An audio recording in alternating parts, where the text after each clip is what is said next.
this landscape is changing very, very quickly. You and I have been talking for a while. 6 months ago, I would paint a picture which is already different today, and the picture will be different in 6 months.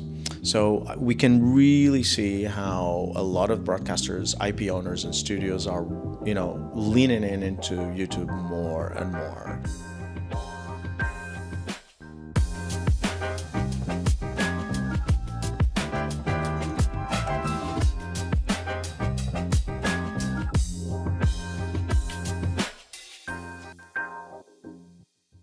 Welcome to the Media Odyssey Podcast. This is Shapiro. And that is Marion Ranchet. We have an amazing guest with us today because it's great to talk about YouTube. It's even better to do that with YouTube. Welcome, Pedro. Thank you. Thank you for having me. So Pedro Pina, who runs all of EMEA for YouTube. Mm-hmm. What does that entail? What kind of job is that? So I'm responsible for to make sure that we have the best content on YouTube across the region. And what that means is looking after all the creators and partners that upload content on YouTube. It starts from the kid on the bedroom who starts their first video, uploading their first video, and all the journey as they grow through our system and become big partners. Some of them become huge creators, but there are also other partners like broadcasters, studios, and other content producers who want to use the platform across the region and really across the world. So I'm responsible to take care of all these people that want to find a voice on the platform. And then I also bring together all the teams that make it. Make that true from a business standpoint. So the monetization teams, so coordination with our sales team, the commercial frontline for the broadcasters, all our PR efforts, engagement with government officials, regulators across this vast region. So the whole, me and my teams are also the point people for all things YouTube across a vast basically region. All the operational elements. The entire YouTube operation. In That's right. Europe and That's right. Middle East.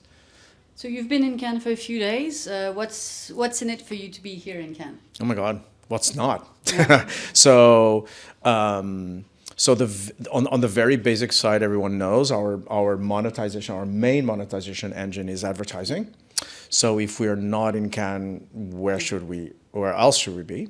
This is where all the big brand advertisers come to. This is where all the agencies come to. They've been coming here for years. I've been coming here for years before I joined Google and now at Google. So this is the place where everyone comes together to have a good conversation about where the industry is going, what innovation should we expect in the industry. So we have to be here. Yeah. We have to be here because the advertisers that make our monetization engine work, they are here. The agencies that allow that to happen, they are here. So we are here as well. This year is actually very different for a list of reasons. Number one, we are celebrating 20 years, so we are super Happy excited. birthday. Thank you. We've been celebrating the entire year, so it's been fun. Yeah, you've been on a lot of pictures all around Europe I know. that sign. And we're kind of jealous. I know, and we use all sorts of excuses to celebrate it. So it was the day when we registered YouTube.com, so we do a party. There's the day when the first video was uploaded. We do a party. So we keep doing parties, you do like parties. Around. We're doing 20th anniversary celebrations every time YouTube opens in a country. So it's been fun. So it's special today. That's why Neil Mohan, our CEO, came to Cannes as well, because he wanted, clearly to send a signal. This matters, and we're here to celebrate the 20th anniversary with everybody. So it's fun. Number two, it's very different because this year Cannes is swarming with creators. Yeah. Creators are lifeblood. It's really what makes YouTube work. And YouTube, in these last 20 years, creators, they've made a journey from being kids on skateboards doing funky videos that, they were just funny and no one really paid attention, to becoming huge forces in the entertainment economy and the entertainment landscape.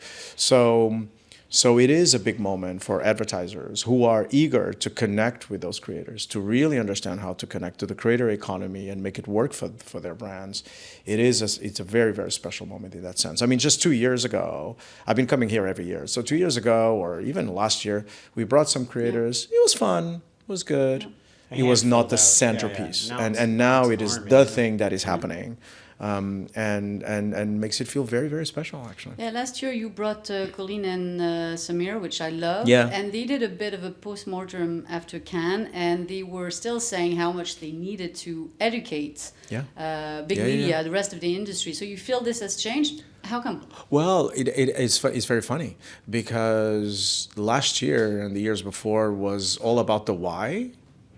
And this year is about the how.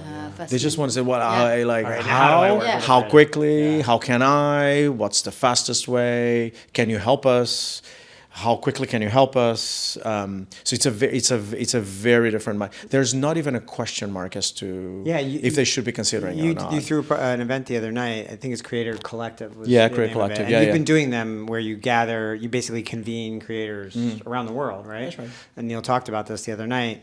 But this is the first time you brought the brands in to connect. We brought the brand. And you encouraged them to kind of like collide and meet each other. 100%. We brought the brands. We brought the influential marketing agencies, which are up and rising. They're the rising force in the advertising industry. And we brought them all together. And the magic has to happen. We are facilitators, but the magic has to happen between these players, right? The platform we are bringing with the reach, but also the creators and all their amazing fans and how they trust their voice, and then the influential marketing agencies, which are the ones to truly make those connections happen at scale. This has been the problem for the longest time, is the fact that, some advertisers were already inclined to use some creators. They just, especially fast, forward-leaning advertisers, several come to my mind. I'm not going to name names, otherwise my inbox gets full. But some of them are really progressive, really like to try. But they always told us it's such a heavy lift. We have to sit down with those creators. We have to sign specific contracts one by one. Then we need to, check their assets, and we're not sure, and the language and the brand. It's a very illegals. So it's a really, really cumbersome process. But in the meantime, those influential marketing agencies, as well as the platforms, have evolved very quickly to develop solutions for that, to come up with a solution where they can do this at scale. So instead of making a contract with 3 creators, you can make a contract with 1,000 creators for one special brief or for one product launch. And this is really transforming the industry. And this is happening in the last, 18 months? And came to explode in Cannes this year. So we can clearly see everywhere you turn, this is exactly what's happening. That and AI, right? But AI has always been, since the last 2 years, have been in the background that's running. The AI became a how as well, funny enough. Right. And this year, the theme is clearly how can the creator be at the center of that connection, or the advertising industry, and therefore the connection between brands and consumers. So I was lucky enough earlier today at lunch at your Google Beach to interview Neil, and I talked to him about it, but he didn't let me bring cameras. So I'm going to ask you about this. You see, I did a landscape analysis about YouTube. I used tube filter data a couple weeks ago, and one of the interesting things was that of the 50 top channels on YouTube, 34, so 68%. I'm sorry, yeah. No, more than that. We're creators. So you do see exceptions. BBC Studios, who's sitting off here to the right and is our audience today. But we did a podcast with them the other day with Jasmine Dawson from BBC Studios and Amelia de Moldenberg, who went through their TalentWorks program. And they are very much leaning into big studio as creator. You see other, ITV just signed a deal with you to put up their content. We've talked about this. Channel 4 we had on the podcast, CBC's on the podcast. But they still feel like the exception, not the rule. What are creators getting? What are these studios getting that the big publishers and platforms are not getting about leaning into YouTube or leaning into the creator economy as a creator themselves? Yeah, so I got to say a couple of things. And one is This landscape is changing very, very quickly. If you and I have been talking for a while. 6 months ago, I would paint a picture which is already different today, and the picture will be different in 6 months. So we can really see how a lot of broadcasters, IP owners, and studios are, leaning into YouTube more and more. It's a mixture of the simple facts that they look at the audiences and they understand where the audiences are, and the facts don't lie, and they will tell you exactly where the audiences are and want to be. It is also a factor of some talent churn in some of these companies, which allow for new voices coming in and bringing the truth to the boardroom and to say, look, we really need to find where the eyeballs are, and at the end, look, it has to do with where the audience is. You see, the creators, they are successful on YouTube because they never had anything else to look for than to please their users. There was nothing else than looking for the audience. You're obsessed with it. It's the only thing they have. From the moment, they had to, I always say the magic of YouTube is if you have an idea, if you have a brilliant idea, if you have a camera, that's it. That's the only thing you need. There's no cost of entry for this market. A creator says the cost of entry is to press the upload button. That's the big hurdle. Which takes a lot of courage, in fact. Yeah. If you talk to creators, it takes a lot. Yeah, you should know. We have a YouTube channel for the podcast, Yeah. and it's the easiest thing. And we're both coming from a world where there's gatekeepers, That's right. And you're talking about Censors. 6, 12, 18 months, Yeah, and 100%. all of the technical hurdles to actually get in on it. So none of that existed, and so the creators, the only thing they had between themselves and their audience was just one button for the upload of the video, and that. So they get it because they get it, and the people that are getting it are the ones that understand that actually, as long as if your job is to service your audience, just follow your audience. And those who are getting it, including a lot of IP owners and broadcasters, they understand the audience sits with YouTube. And the reason why is because we are a platform that distributes content everywhere, that gives people that content when they want, how they want, with a format that they want, because the users are in the driving seat of this. They are the ones who are saying, give me the content the way I want, when I want, anytime. There's a ton of technology that is required for that. People forget, but walking on the street and looking at a 4K video, full HD on your phone, with great audio, takes a lot of technology. Right. There are not a lot of players around the world that actually can do this on an ongoing basis. And so therefore, we were able to focus on that. We never focused on developing content. We focused on distributing content very, very well, delivering on the format and devices anytime, everywhere users wanted. And we let the content producers focus on the audience and producing the content that audience wants. And moreover, us as a platform are able to give that information back to the content producers. We can tell them second by second, minute by minute, what works and what doesn't work with that content. Creators love it. And a lot of, just this morning I was with a wonderful creator. She's a model and she's a makeup. She does a ton on makeup and beauty. Like me. The moment the camera is off, she's a data scientist. She's not a model. No, absolutely. And she will have a conversation with you about retention rates of her videos. Video and she will have she will have a conversation about reach. She will have a conversation about drop watch time. She will have a conversation about monetization. She will have a conversation.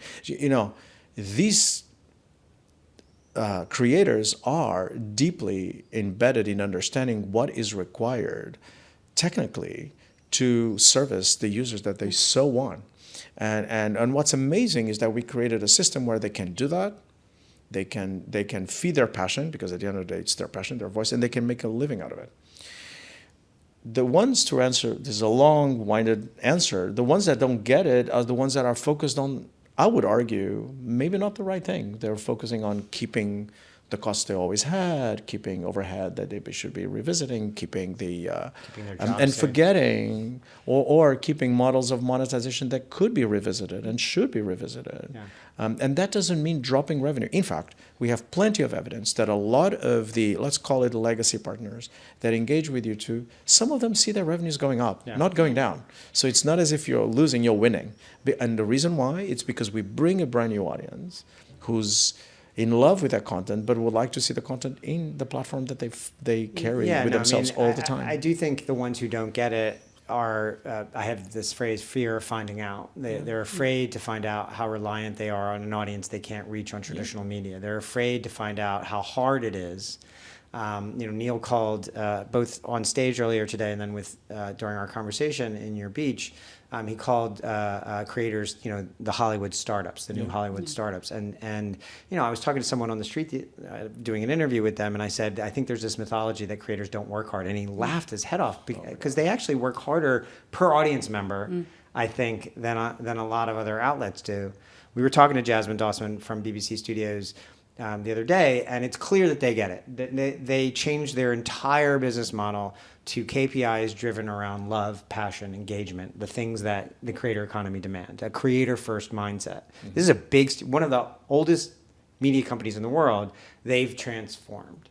Mm-hmm. But she also talked about hiring a team of salespeople internally there who know how to sell their inventory on YouTube and package it with other media.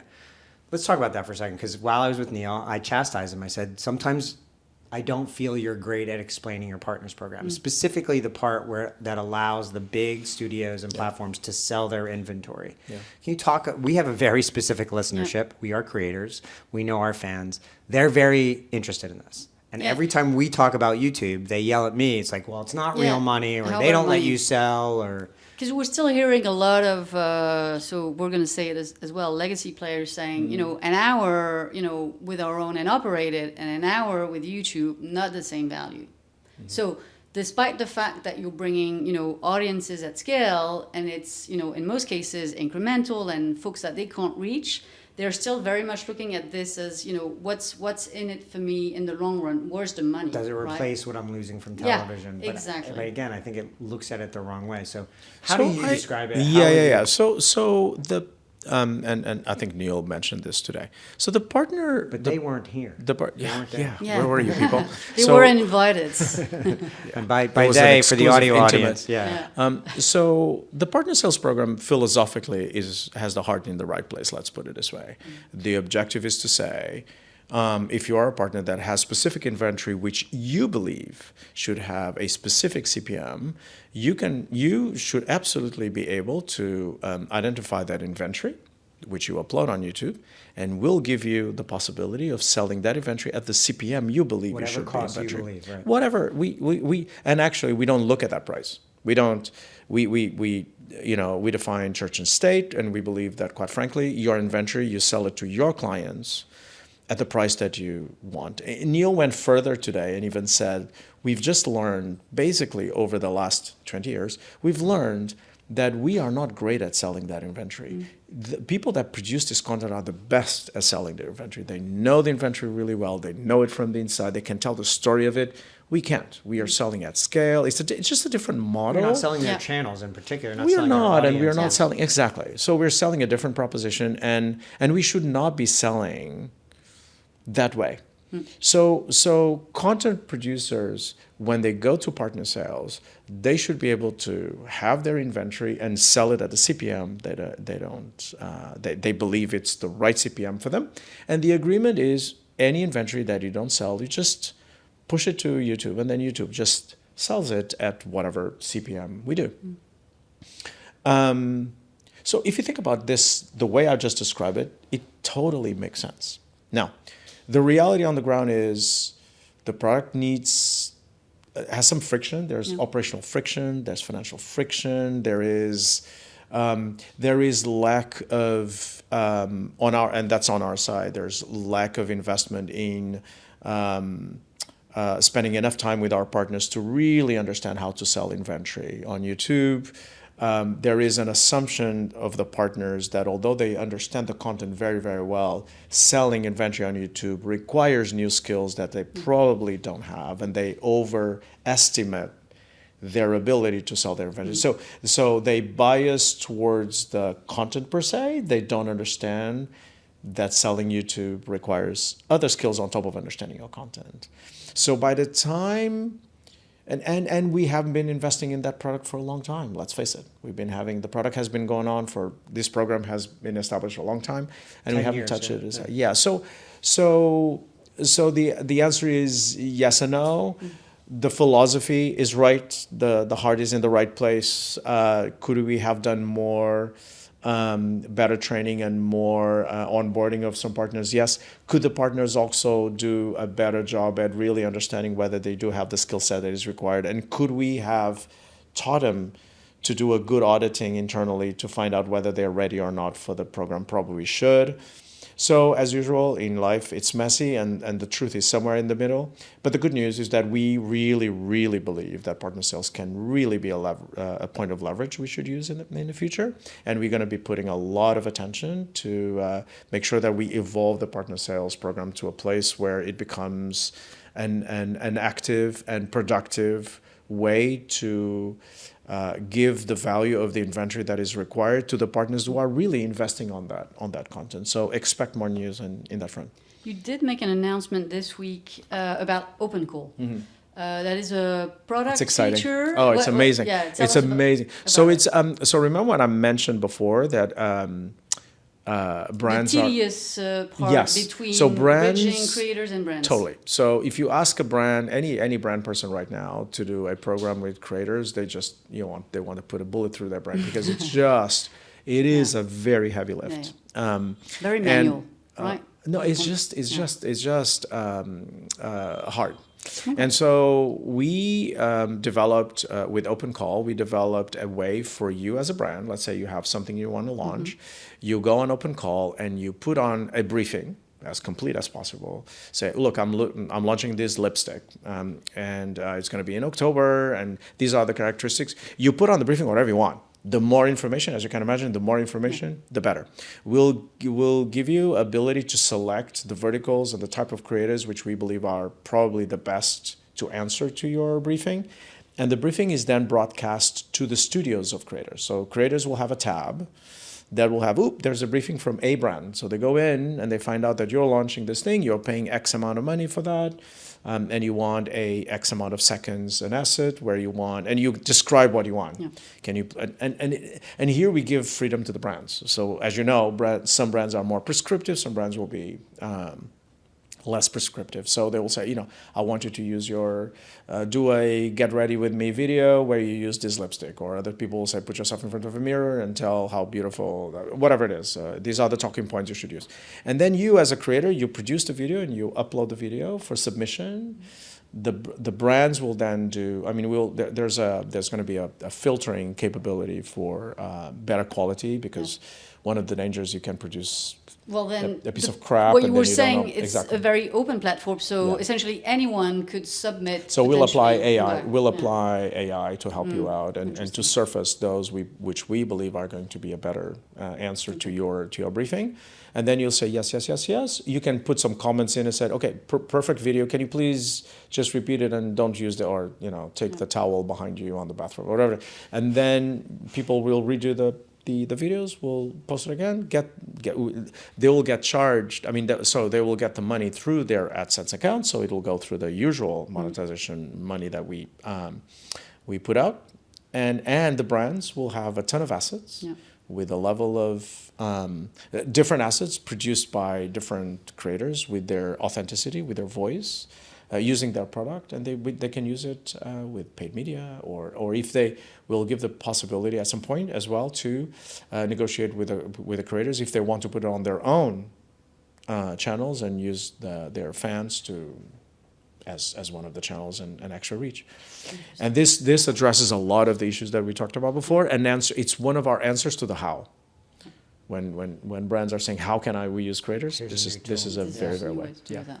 So more and more, 1 billion hours of YouTube is watched on TV per day. Yeah. It's a stat I feel like I always have to repeat. 1 billion hours a day of YouTube just on the television. That doesn't include phones, tablets, laptops. But even when YouTube plays on TV, it's priced more as social video than it is as premium video. And I think that's one of the reasons why the big publishers and brands are having, Marion said it beautifully, and someone said it to me earlier, an hour of TV time, this is the revenue per minute. An hour of YouTube time, this is the revenue per minute. And, I think that's a legacy of where the platform came from. But two, I also think it's a fault of the seller. Because if the brand is selling their own inventory, they should be able to, as you said, for all the reasons, be able to get a better CPM. How do we convince the olds that when someone's watching something on television, especially if it's an hour-long show, that it should be appreciated? If the audience appreciates it as long-form sight, sound, and motion as television, it should be priced accordingly, because a fan of somebody who's watching a long-form documentary or television show on YouTube is no less valuable, one would argue, maybe even a little bit more valuable than on television. So how does the price differentiation between the impressions that are being generated on YouTube get shortened? So I think there's a bit of myth busting that that we could do here. So our CTV CPMs in a lot of countries, especially the most sophisticated digital countries, are getting significantly high. They are. They're raising up to They are getting up to levels that are very comparable to the top CPMs of cable TV. Of cable TV. And I would argue there are cases with some of our top creators where the CPMs go higher.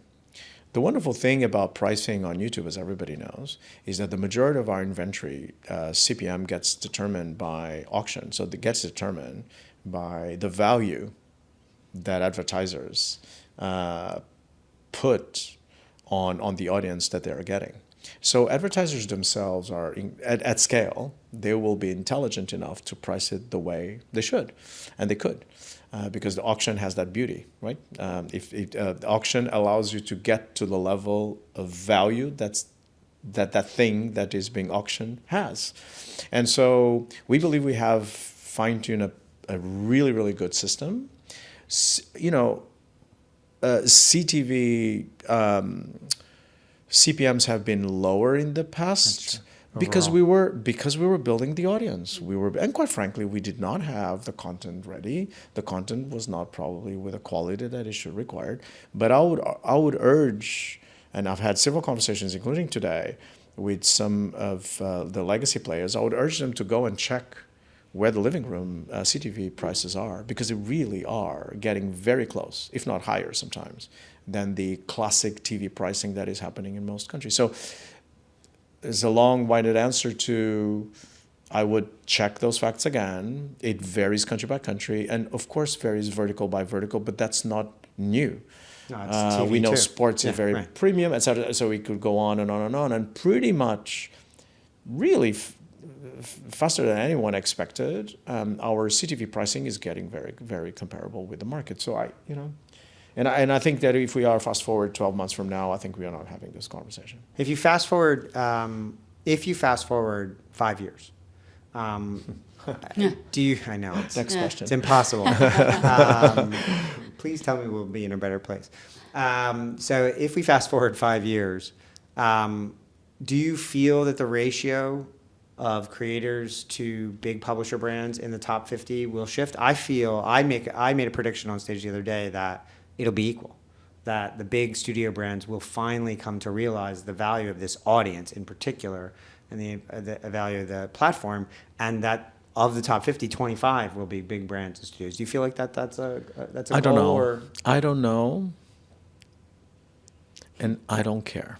And let me tell you why. Why? Yeah. Because the viewers will determine that. The viewers. The same rule for creators apply to content producers. Produce amazing content, and trust you me, if you produce amazing content, the viewers are going to be there, and they will want to see it, and they will pay for it. But you got to put the and they are content prepared. there before. But you have right. So if if the producers of the IP don't put the content there, then shame on them, because that's what the viewers are. I mean, the rule that you should follow the users applies to everyone. So when I say I don't care, I'm being flippant on purpose. Of course I care. And of course I want the best content to come to YouTube. But what's really critical for me is that I am not the one who decides what's the best content. So I want the best content, but I'm not the one who says that is the best content. The users will say, and we have plenty of evidence. They know exactly what they want to see. And actually the audience behavior of the last 10 years have proven that. And that's why we're here having this conversation, in fact. So it doesn't really matter. You will have, what I can guarantee you, I guess, in 5 years, is that the content that is going to be on YouTube is the content that the viewers of YouTube want to see. That's for sure. It's up for content producers, from the creator on his bedroom all the way up to big studios, to determine what content should that be and why, and in what format should it be at YouTube. I think there's one thing that I see happening in the next few years, and you have a good example, and it's a French example. I know it's annoying, but there's the question of, because we've been talking about where you fit in, the advertising ecosystem, the monetization. But from a content perspective, there's the topic of where the platform fits in terms of windowing. So are you there after broadcast? Are you there at the same time as broadcast? And you've had that example with a French YouTuber, Inoxtag, where you actually were part of that story, that release. It went to theaters, it went to YouTube. The film that he made about climbing Everest. Climbing the Everest. So theatrical YouTube. Now this program is really having a life on Disney Plus, and apparently it's performing really well for them. Can you tell us a bit more about that? Yeah, I mean, it was an incredible story, where essentially the story is this amazing creator, which was already an amazing creator on YouTube, decided to climb the Everest and do a documentary around climbing the Everest. I mean, good on him and all that. So he decided then to launch that documentary exclusively on movie theaters. Hello, movie theaters. Yeah. Does anyone remember what that is? So, movie theaters. I do. You don't go to the theater anymore? I personally don't, but which is a shame. Long story. Separate podcast. But people have to stop buying popcorn and anyway. And answering phone calls. It's a separate podcast. Yeah. So rules for the theater by Pedro. But we know movie theaters in France, as in the rest of the world, are the audience is really decreasing. The traffic is decreasing.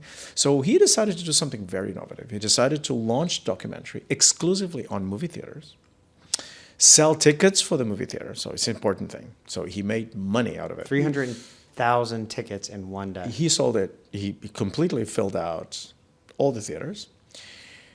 The theaters were beaming with a new audience, a young audience. Yeah, young audience for a documentary film. For a documentary film, a 4-hour documentary film. Goodness. With the announcement that exclusive documentary was going to be free on YouTube the day after. The next day. Everyone knew it, and they still went to Everyone knew it. So what have we learned about this? Number one, there's a lot of mythology around young audiences. Young audiences have no span of attention. Well, 4 hours? Yeah. Think again. Number two, young audiences don't go to movie theater. Think again. You maybe have the wrong content on the movie theater. Yeah. Number three, so they paid 15 euros per ticket, by the way. Right. Should be said. Number three, people crave to be in real life. Yeah. They crave to be with each other. They crave to see. The reason why the fans went to the theater is because they wanted to see other people that love the same content. And they wanted to see. We see this with podcasters all the time. The most successful podcasters, they are on tour. I mean, a politics podcaster, Alistair Campbell and Rory Stewart in BBC, they do tours on O2. They fill out entire stadiums. So people really actually want to spend time in real life. Experience. And that fandom, the music industry has known this for a long time. Actually, we were distracted because they've been known this for the longest time. When you go to a movie, when you go to a music concert, the worst thing that the music concert singer can tell you is, now I'm going to play my new song. And it was like, no No one wants to hear a new song. Everyone wants to be in a stadium singing the song that together. everybody knows, for right? sure. So you want to share that experience. And this is exactly what happened in this case. The fans came together. They spent time together. They looked at each other. The buzz was before and after the documentary. The documentary was a huge success. The day after, it was on YouTube, present for everyone, monetizing on million? YouTube. 17 million views that one day. In one day. And then it was just really, and then it keeps monetizing in all sorts of different shows. It went to and TF1, platforms. which is the French It went to free-to-air TF1, podcast. exactly. But, It's now but on Disney crucially, Plus. and this is a kind of interesting new aspect of the creator economy. So it's all the creator economy now is my big watch phrase for right now, but also the rules of the creator economy have completely changed. It's not, he used YouTube to create this phenomenon. 100%. Yeah. And so he created an offline phenomenon using this online platform. And that's, to me, part of the new rules is it's not just about generating views and ads on YouTube. You have to think about your whole flywheel. And by the way, this was close to no marketing. Right. Because Well, except he just his own basically platform. announced Right. to his fandom, guys, But that's I'm going to marketing. release my documentary. And everyone knew about that. It's going to be in this day. You can buy the tickets through this line and da-da-da-da-da.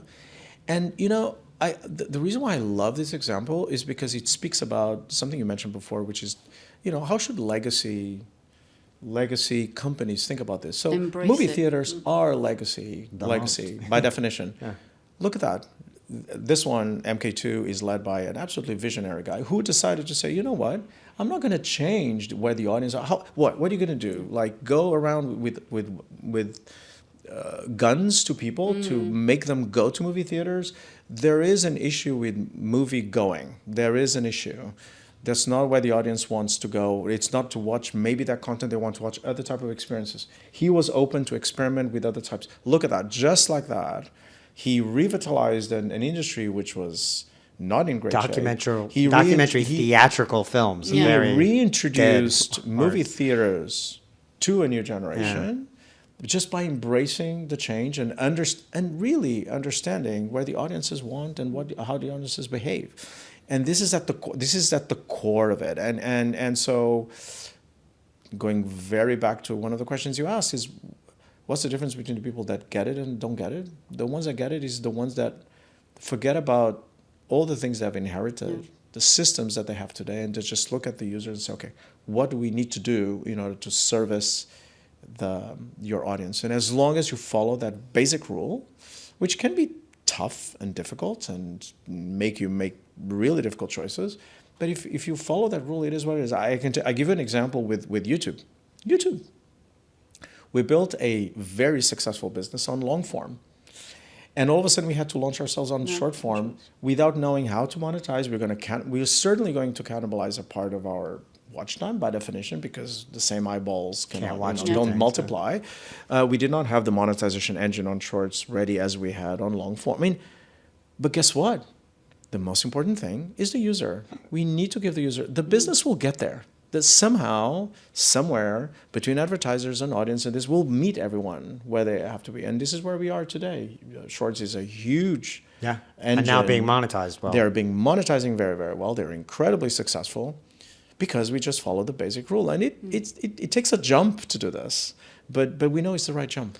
This is why I love talking to you so much. Is like, and I don't think that people believe me when I talk about our conversations outside of them, which is, you're very honest about what YouTube doesn't do well. I agree. And then you're very frank about what the rest of us don't understand about YouTube.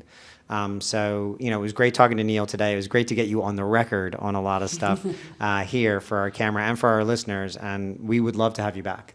I know I have to get you out of here because it's hot, and you have to shuffle off to some fancy dinner somewhere. So thank you so much for having being me. here. Really appreciate it. Thank you very much for listening to the Media Odyssey podcast, or watching, depending on what platform you're on, like YouTube. I am Evan Shapiro. My Substack newsletter is called Media War and Peace. That is Marion. Ranchet. My Substack is Streaming Made Easy.